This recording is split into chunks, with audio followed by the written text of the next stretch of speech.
26 जनवरी को जान्युआरी आने वाली 26 थी, वो तो सबको पता है। लेकिन आज मैं बहुत ही शानदार कहानी शानदार कहानी सुनाऊंगा, इसलिए आपको हंसी आ जाएगी।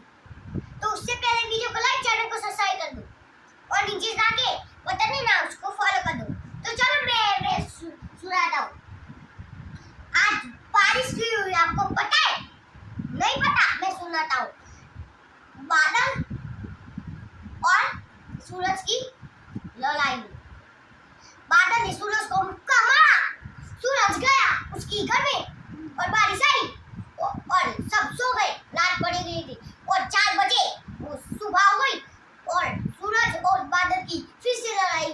सूरज ने बादल को मुक्का मारा, बादल तो फूट गया, चटर-मटर हो गया और सूरज उग गया दिशा में और सुबह आ गई।